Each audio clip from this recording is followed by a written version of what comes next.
Kayo po rin po ay nakatutok sa ating pong programa, Deped Hour. Kasama pa rin po natin ang tatlo po sa mga 15 mga punong guro na nalipat po ng istasyon ng kanilang mga pinamumuno ang mga paaralan. Dito pa rin po sa Sangay ng Kabanatuan. At tuloy-tuloy po natin ang kwentuhan, diretsahang sagot po, kay Ma'am Adriana po muna ulit tayo. Ma'am, ano pong maganda doon sa station nyo ngayon? Ang maganda, malapit sa bahay namin. Ayun, madali makakapag-travel. Ano naman po yung hindi masyado? Ayokong okay lang so far, wala pa naman wala ako. Wala pa madidetect si Ma'am. Ayun, mainam. Ma'am Busi? Ngayon, mas maluwang, mas malawak, mas marami akong matutulungan at mas marami din akong matututuhan. Kaya yun kapag ka mas malawak talaga, ay kailangan ng mas maraming input at mas maraming output. Ma'am, Ana? Ang maganda, maraming kulang sa paaralan. Kumbaga, marami akong gagawin at ma-prove ko yung sarili ko na kaya ko palang makapag-improve ng school. Ayun. Matindi, Ma'am Jay. Yung ating mga kasama, diretsa yung tanong, at tinanong naman natin kung ano yung maganda doon sa eskwelahan nila. Yun naman yung maganda. Yung negative, tingnan mo positively. At kung paano magagawa para maging maganda yung negative. Tama yun. Tanong naman natin yung kanilang mga opinion, Ma'am Jane, kung tungkol dito din sa kanilang kabutihan nga nitong paglipat ng kanilang stasyon, at ano sa tingin nila yung parang disadvantage sa kanila. Ma'am Arahan, siguro, Ma'am. Disadvantage talaga, malayo talaga. Saka tingnan mo, 5 araw pa lang yata akong nagtra-travel doon, neg-neg na ako. Napakainit talaga ng paaralan. Sa biyahe, sa school. Pero marami na po yata papaya doon, Ma'am. Wala din. Wala din. Pati puno, tabas na lahat. Hindi masusuplayan si Ma'am. Papaputi ulit. Ma'am Gusi. Sa akin, ayun lang din, yung travel time ko. Before, ay pwede ko mag-breakfast ng 6 o'clock. Tapos para makagayak before 7. Ngayon, 5 o'clock ay talagang nagkukumahog na ako para makapag-breakfast at para madali at mas maagang makapag-travel papunta dun sa paaralan. Pero okay lang yung lawak kasi para mas maipalawak ko pa yung aking gagawin. Kahit konti na lang, ayoko nga yung kakunti na lang gagawin ko sa paaralan. Gusto ko mas marami para mas challenging. So kanina nasagot na rin ni Ma'am, ano po yung convenience na ini-enjoy nyo ngayon na kayo nandyan na sa bago nyong station? Akala ko nandun ako sa disadvantage. So yung disadvantage gusto ko talaga masabi wala na ako makikitang daraan ng lunti ang bukirin. So yun yung mamimiss ko. Iba na nga yung makikita ko dito sa aking patutunguhang paaralan. So ano na Ma'am Jane yung tanong mo? Medyo Ma'am, dumako tayo sa lunti ang bukirin. Kanina Ma'am ay galing kayo sa sa Malayo. Sa Marciano del Rosario. Pag nilumpirm nyo naman dati, bukirin ngayon naman yung mga buildings. Buildingin Parang doktor mo naman, sige.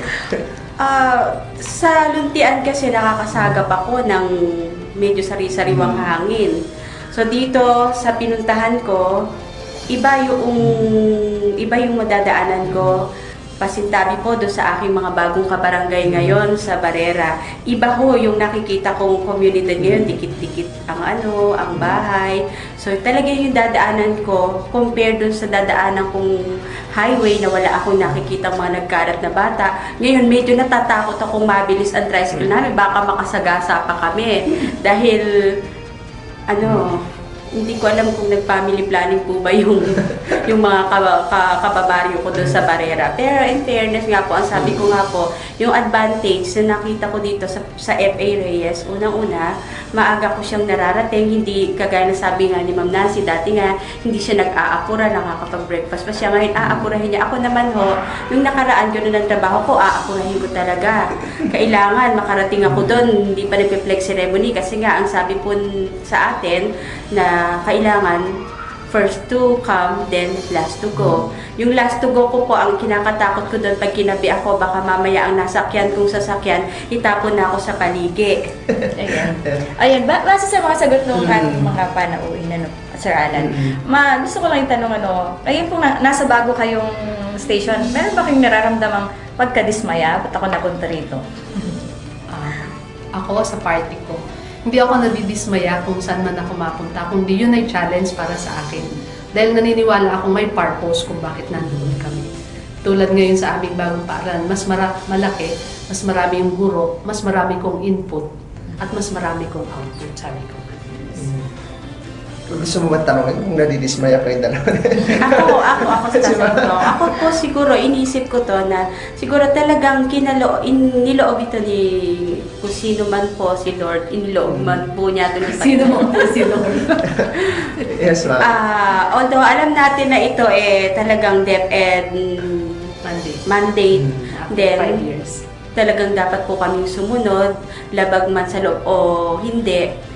Pero itinuring ko po ito sa sarili ko na isa ring challenge. Kumbaga, another teachers na makakasalamuha mo, doon mo makikita kung talagang yung leadership mo maayos compared doon sa nakaraan. Okay, yung leadership, nakikita natin kung yung talagang leadership mo dito sa kinakaharap mo, mag-i-improve pa. So, yun po ang aking naging challenge. Kung may improvement, Wala. wala. Ma'am Vicky? Sa akin, walang disappointment, pero talagang napakaraming gagawin. Kaya, kumbaga, trabaho. Ang inaalala ko lang talaga yung hirap ng travel dahil talagang kahit yung anak ko, nag-transfer din ng school Kaya yun lang ang isang Medyo light lang yung usapan natin. Parang gusto kong tanongin si Ma'am Mirasol. Kayo po ay napunta kayo sa FA Reyes, di po ba? At si Ma'am Gusi ay napunta sa Obrero. Medyo remote yung lugar, po, at medyo mahirap yung pagbiyahe. Saan niyo po mas gugustuhin sa dalawa? Kung kayo papipiliin sa dalawa, saan niyo mas gugustuhin malipat? If ever, may chance, may choice. Sa remote or dito po sa bayan, pero medyo polluted na po. Si Ma'am Gusi siguro, Si Ma'am ma'am. Ako. Okay. Dahil nasanay ako dun sa working environment na talagang nasa rural, sabi nga natin. Hindi ko pa nasubukan dun sa urban areas. So, ako naman, adaptable naman ako Kung saan ako mapunta, mag-a-adjust ako. Dapat ganun tayo as a leader. Diba? Tama mo. Tama yung leadership and governance. So, pareho. Although, iba yung mga tao talaga sa rural areas, saka dun sa urban areas. Baka mas supportive yung mga nasa rural kaysa dun sa urban. Or baka mas marami namang isusuporta yung urban kaysa dun sa mga nasa rural area. So, depende na lang sa leadership style mo and management. Kanina nabanggit ko yung tanong para kay Ma'am Mirasol. Oo nga, bakit ka ba? Kasi tamang-tama kay Ma'am Mirasol yung tanong From sabi ko From nga. urban to rural, at Yes. from rural to urban. From rural to urban. Urban, parang sasakyan na. Sige, ma'am. Ako naman po kasi, ang inisip ko po nung ako'y nalipat from rural to urban, although hindi ko po inisip yung rural and urban dun ang inisip ko po, yung paaralan na pagsisilbihan ko, yung mga guro at yung mga bata, yun po agad ang nasa isipan ko. Hindi ko naisip na yung from rural to urban pala ako. Dito ko na lang po naisip na, yung travel ko doon na malayo, although nakakalanghap ako na sariwang hangin, pero parang okay na rin ngayon, adjusted na ako dahil ang inisip ko, yung time na ita-travel ko ngayon, mas naaaga ako nang punta dito sa bago kong station. Yes, sir. Actually, Ma'am, ano lang po ang Marciano po hindi na masyado siyang medyo na rin siya, ano na rin yan maunlad na rin, Ma'am, kaya hindi masyadong malaki yung comparison, yung difference doon sa dalawa. Ang tinatanong ko po, Ma'am, ay si Ma'am Mirasol po, si Ma'am Narcisa po ay nasa Obrero Elementary School. Yun po remote na lugar. And then, kayo po ngayon ay nasa FA Reyes. Pag i-compare po natin isang remote area at isang urban area, saan niyo po mas gugustuhin sa dalawa? If ever may choice kayo, Ma'am.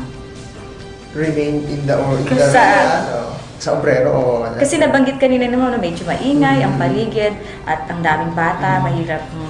Pero sa sa Obrero, hindi nyo masyadong may encounter yung ganong masisikip na daan. Pero sa amin, take note kahit na yung area namin ay sabi nating nasa liblib.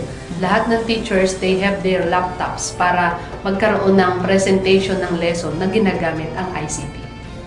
Yun ang isang nakita ko na kahit na sila'y nasa ganong remote na lugar, pero yung kanilang teaching styles ay nasa modern na. Yes. We cannot underestimate naman syempre the ability ng mga teachers. Ang ating pinag-uusapan po ito is the convenience po ninyo.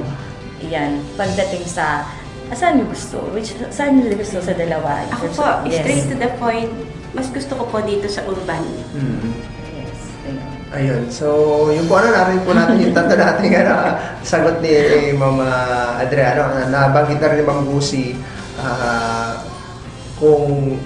may nakalimutan natin si Ma'am Arhan. Si Ma'am Arhan, baka naman may gusto siya. Ako kasi in teacher between, pa lang no? ako. Teacher pa lang ako malayo na Yes, kagad yung no? first station ko, Obrero, then ma-permanent ako sa Santo Niño. Then bumalik ako sa Daan Sarili, na home base ako. Then na-promote ako sa Siriaco Mariano. Then after 8 months, lumipat ako ng Makatbong, then Bagong Buhay, then FA Reyes. Puro talaga. Then Pamaldan uli, MR. Then Daan Sarili, then Ibabaw ba na. So talagang ganun yung kumbaga talagang ganun yung trend pagka school head ka. Hindi ka pwedeng mamili. Kung hindi, pagka sinabi ng superintendent na doon ka ma-assign sa sa school na yon, kailangan talagang sumunod dahil alam naman ng mga leaders din natin kung bakit ka dadalhin sa lugar na yon, dahil alam din nila na may maitutulong ka o may maiko-contribute ka dun sa improvement ng school kung saan ka dadalhin. Plus the factor na maputi si Ma'am. Parang hindi mauubos siya. Ayan. So, dako naman tayo sa kwentuhan natin. Tungkol naman sa teachers, siyempre, iba-iba ang mga teacher, Meron na yung talagang magaling, meron naman yung medyo nagagaling-galingan, parang gano'n. Meron po ba kayong tapat o pangamba sa line-up po ng inyong mga guro sa inyong stasyon ngayon, Ma'am Gusi? Sa aking bahagi, kasi doon sa paaralan sa Cruz Roja, isa lang yung master teacher. Doon sa Obrero, 3 ang master teacher ngayon. So, wala yung pangamba, kundi nandun yung challenge na tingnan ko nga naman kung papaanong yung mga ibang teacher 1 ay magiging master teacher din dito sa Obrero. At alam ko na yung kakayahan ng mga teacher, syempre, iba-iba yung leader, iba-iba yung pagpapakita ng kakayahan yan Pero as a leader, titingnan lang natin yung fair. Lalo na ngayon, bago na yung ating marking system sa teachers, yung RPMS. Doon tayo ngayon sasakay at sasabay sa Agos. Kaya makita natin ngayon talagang actual performance ng teacher. Akala ko, Ma'am Jane, titingnan ni Ma'am kung tama ba yung spelling ng empty niya. Master teacher. Ayan. Siguro tama naman yung spelling ng master teacher doon so far, after 5 days. Pero hindi pa natin alam sa mga susunod pang mga araw. Ayan. Kasi 5 days pa lang. Dako tayo kay Ma'am Adriano, Ma'am Jane. Sige, Ma'am Adriano. Sa inyo naman po, Ma'am. Yung pangamba po na baka iba yung set of teachers dito sa pinuntahan ko compare dun sa nakaraan. So, sa akin po, wala po sa aking pangamba. Ang inisip ko po doon, gusto kong maranasan kung ano yung pagkakaiba nung bago ko ngayon sa nakaraan. So far, hindi ko pa po siya ngayon masasabi kung ano yung kanilang pagkakaiba dahil magto 2 weeks pa lang po ako. Sa susunod nyo na lang pong yes sa akin. Definitely, Ma'am. Ang Arhan? Sa mga teachers naman ngayon sa Ibabaw ba na yung 5 days naman na nakasama ko sila, nakita ko na nandoon yung willingness na ibigay nila yung full support nila dun sa school head. At sila yung, nakita ko sa kanila sila yung mga teacher na talagang nandun yung submissive sila dun sa sa leader, na lagi silang magtatanong, ganon. Hindi sila yung mga guro na parang mga adelantado, ganon. Sir Alan, ang Yes, pangamba ma'am. ko pala Oo, Ma'am. dito sa aking bagong istasyon ay how to break the record. Ayun. Academically, dun sa dating pinanggalingan ko. Kasi talagang mga sa science, sa math, dun sa pinanggalingan ko, performer sila. Ngayon, dito sa bagong istasyon na aking kinaugnayan, challenge ko yung mga guro. May master teacher tayo doon, 3, di ba? Kaya siguro, sana ma-break namin yung record ng Cruz Roja. Pero hindi ba ang Obrero, Sir Alan, ay last school year ay nakakuha sila ng Sa Rank 1 sila Rank sa one sila sa Rank national one. achievement So, test. ibig sabihin, ma'am, ang challenge doon is how to maintain, kung paano i-maintain yung status ngayon ng ano. At saka lumabas na yung bago, at tumaas kami. Ayan. yun ang gusto ko Ilang- sabihin. ilang percent, sir? Marami naman, ma'am. Ayan. Marami. Ayan, parang biglang napunta sa akin. Nawala talaga ako sa tatanong So, ibig sabihin kayo na, kayo ng number 1. Nasa top na ang company niyo, sir. Hindi naman po, ayan. Pero maganda po ang resulta. Ayan. At gusto kong tanong, Ma'am Jane, kasi sabi natin, kapag bago talaga ang principal, lahat yan naggagaling-galing nga, nagpapasikat. Tsaka supportive lahat ng Taga-supportive teacher. lahat. Yeah. Makikita mo yun, Ma'am Jane, pagka medyo matagal-tagal na, sino na yung bumitaw, sino na yung mga talagang maaasahan mo at yung hindi, at yung parang napagal na, sa mga trabaho siguro, ganon. So, hindi nga din nila masasabi pa ngayon kung sino yung magkikling on at sino yung, bibigay sa mga pasakit Lagi ba, nabigay ng busy, kanilang ganun. Sana wala. principal. Ayan. Kapit busy. Dapat, first impression the last impression is the most lasting one. At keep the fire burning, eka nga. Kung ano ka nung una, dapat palagi yun pa rin hanggang sa matapos. Mukha at edad lang ang pupupas at lilipas. Pero ang pagiging pero ang pagiging efficient. effective leader mo at efficient nandun pa rin. Ayun. So, base sa kanilang mga pahayag, parang gusto kong magtanong, kayo ba ay mabuti o mabait na leader? Dawa ulit tayo Yes, doon. ma'am. Depende po sa Sitwasyon. Depende sa guro. depende po sa guro, depende sa sitwasyon. Si Pero Ma'am ako Rosie. naman, ito ay nanggaling sa aming PSDS. Ang pagkabanggit niya nung ita-turn over niya ako dun sa obrero, siya ay mabuting punong guro. Alam ninyo ang pagkakaiba ng mabuti at Mabait. Yes. Kailangan isa kang hindi po ako ang nagsabi nun. Yun ay galing sa aming PSDS. Ma'am Anahan? Ako yata, mabait yata ako. Most of the time yata, ginagamit ko yung aking EQ, hindi yung IQ. Pero ngayon siguro, dun sa na-experience ko, Ayun. sabi nga, matuto tayo dun sa sa mga pangyayari. At ang gagawin natin ngayon lagi, maging professional lang palagi. Lahat ng ipapatupad sa paaralan ay yung sinasabi ng mga DepEd order. Ganon, wag na tayong masyadong mabait sa guro. Kasi pag masyadong mabait, inaabuso. Yes. Yun nga sa itatanong ko ano ba ang mas maganda? Yung EQ o IQ ang papairalan? Sasagot na ni Ma'am. Kaya, si Ma'am Mirasol, depende raw eh. Pero siguro po, kahit may mas malamang dun sa dalawa na yun. Ano po? Mas malamang Depende sa po yung sitwasyon. pagiging mabuti. Ayun. Gawain po natin yung tama. Kasi pag ginawa natin tama, kahit tayo ireklamo, tama na lang yung ating ginawa. Pero tatlo talaga yun, Ma'am Jane eh. Mabait, mabuti, Ah? mabeauty eh. Ayun. Kasi kung principal, mabeauty lang na mabeauty, ba yan? Kailangan po mabuti na mabeauty pa. Ayun. So, yun po ang ating pong mga bisita ngayong gabi at napakaganda po ng aming usapan at talagang challenging nga yung kanilang pagpunta doon at ginagawa natin itong light para sa kanila, sana nga, at bigyan na po natin sila ng pagkakataon para po sa kanilang mga huling mga panalita kung meron po silang gustong ipanawagan o ibalita o kaya naman ay Pasalamatan. pasalamatan. Sige po si Ma'am Adriana po, Ma'am. Sige, yes, Ma'am. Wala na po siguro ako masasabi, kundi nandito po ako ngayon sa bago kong paaralan. Ang masasabi ko lang po, kami ng mga kasamahan kong guro doon hanggang makakaya naming mapaayos at mapaganda pa ng lalo ang paaralan ay gagawain po namin. Basta't ang mahalaga po ang kooperasyon ng bawat isa. Hindi ko po magagawa na mapabuti ang isang paaralan kung ako lang mag-isa. Sa tulong ho ng aking mga kasamahan, maaayos po itong lalo. Kung ito man po nung nakaraan ay mabuti na, mas lalo pa po namin mapapabuti.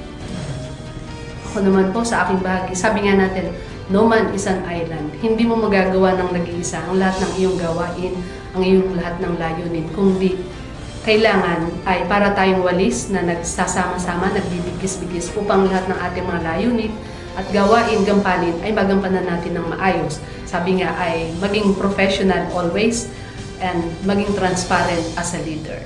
Mabuting punong guro. Ako naman po, ang masasabi ko po dun sa mga guro, dun sa aking bagong station ni school, basta lagi lang pong laging gagawin yung trabaho at paglilingkod dun sa ating mga mag-aaral.